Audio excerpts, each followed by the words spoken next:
صحیح بخاری میں آتا ہے جب نبی علیہ السلام کی وفات ہوئی تو حضرت عمر نے تلوار نکال لی کہ میں اس کی گردن کاٹ دوں گا جو کہے گا کہ نبی علیہ السلام فوت ہو گئے۔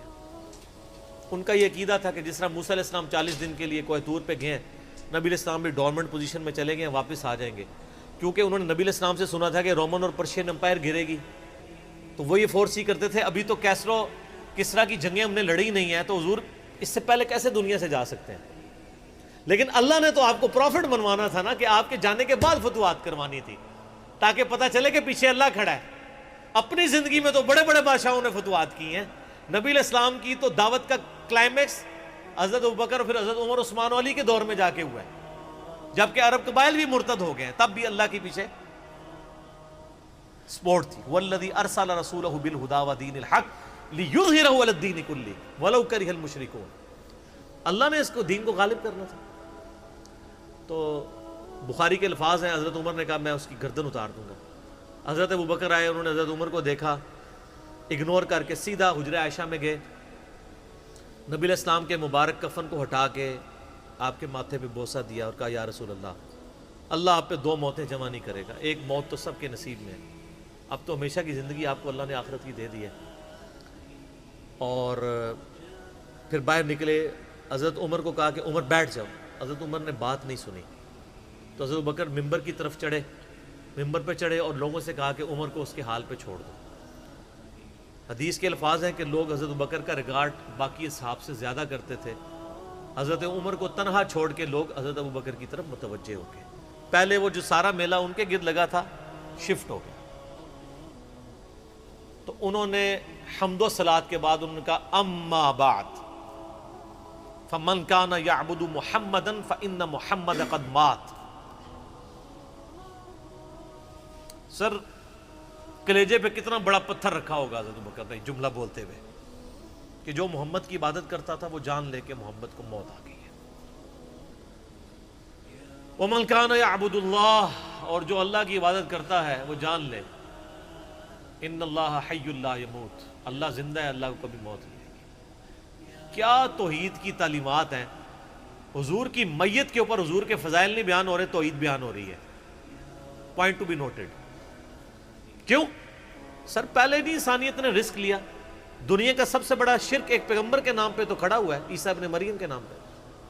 نبی علیہ السلام کو عیسیٰ ابن مریم نہیں اللہ نے بننے دیا۔ ایسے تربیت یافتہ وہ صحابہ جو کل تک آپ کے وضو کا پانی نیچے نہیں گرنے دے رہے تھے، آج وفات پہ کھڑے ہو کے فرضی خطبہ دے رہے ہیں۔ جو محمد کی عبادت کرتا تھا جان لو محمد کو موت آ گئی ہے، جو اللہ کی عبادت کرتا تھا جان لو اللہ زندہ ہے۔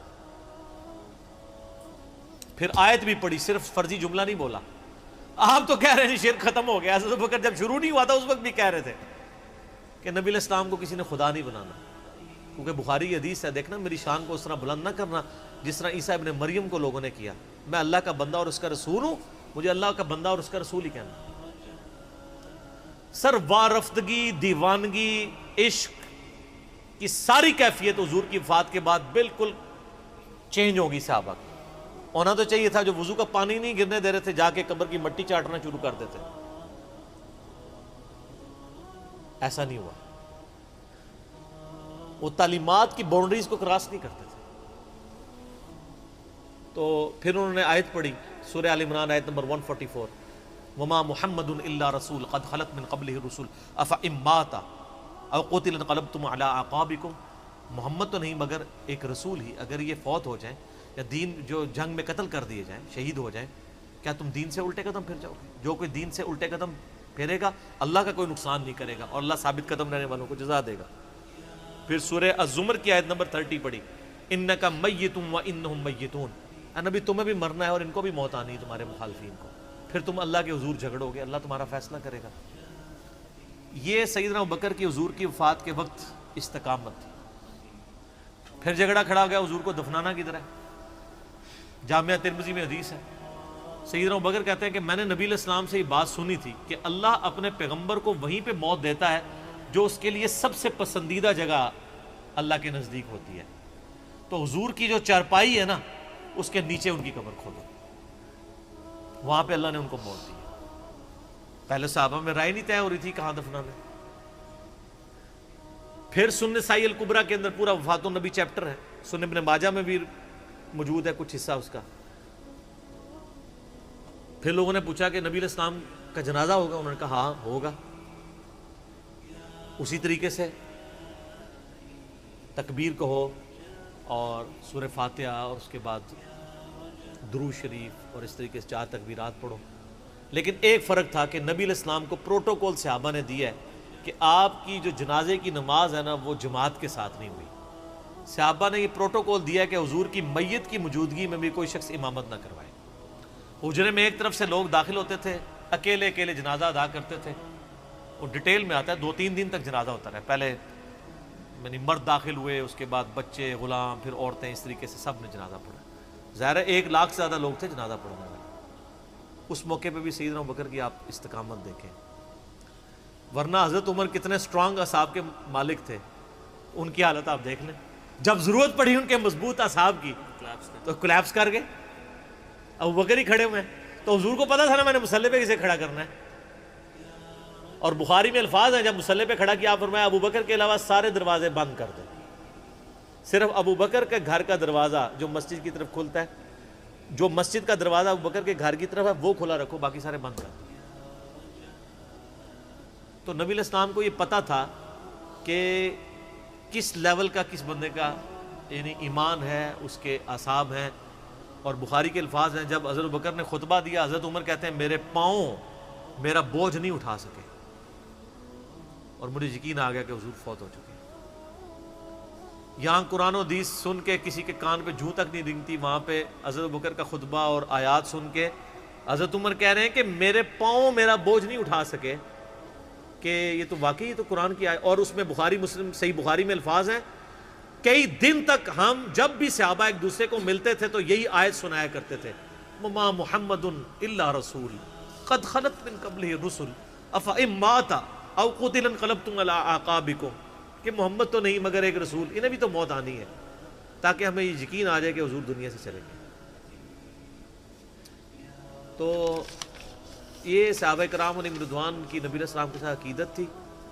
اور سیدنا ابوبکر آپ کو بالکل صف اول میں نظر آئیں گے، ٹاپ آف دا لسٹ، معاملات کو ہینڈل کرنے میں، چیزوں کو بالکل من و سنت کے مطابق ڈھالنے میں، اور ہر معاملے میں رجوع لانے کے اوپر، اور اہل بیت کے ساتھ کمٹمنٹ کے اوپر، ہر مسئلے میں آپ کو حضرت ابوبکر صدیق کی قربانیاں ٹاپ آف دا لسٹ نظر آئیں گی۔ تو بات کہاں سے کہاں شروع ہوئی، فی البدی میں تو اور گھنٹوں بول سکتا ہوں، مجھے اتنی حدیثیں یاد ہیں یہ فضائل کے اعتبار سے۔ آخر میں حصول برکت کے لیے میں وہ حدیث بیان کروں گا جو میں اکثر بیان کرتا ہوں۔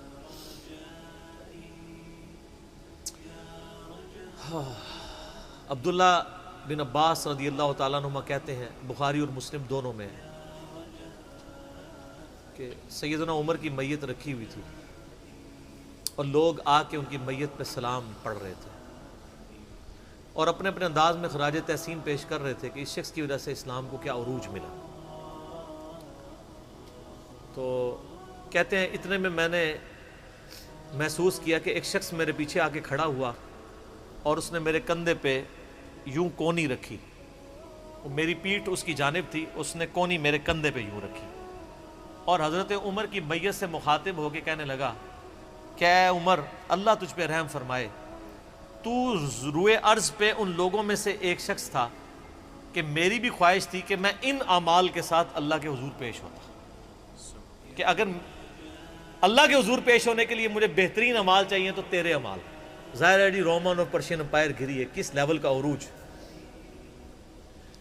کیونکہ میں نے رسول اللہ صلی اللہ علیہ وآلہ وسلم سے بارہا سنا تھا، میں ابو بکر اور عمر داخل ہوئے، میں ابو بکر اور عمر نکلے، میں ابو بکر اور عمر نے یہ کیا، تو مجھے بڑی امید تھی کہ تم اپنے 2 ساتھیوں سے جا ملو گے، یعنی رسول اللہ اور ابو بکر کے ساتھ صلی اللہ علیہ وآلہ وسلم رضی اللہ تعالیٰ۔ تو یعنی نبی علیہ السلام کے بعد سیدنا ابو بکر اور پھر حضرت عمر بھی وہیں پہ پہنچ گئے۔ تو مجھے نبی علیہ السلام کے اس فرمان سے لگتا تھا جس طرح آپ اپنی زندگی میں کہتے تھے نا، میں ابو بکر عمر، میں ابو بکر عمر، میں ابو بکر عمر، مجھے پتا تھا تم نے جا کے انہی سے ہی ملنا ہے جا کے، اور دیکھ لیں قبر بھی پھر ساتھ بنی دونوں کی۔ تو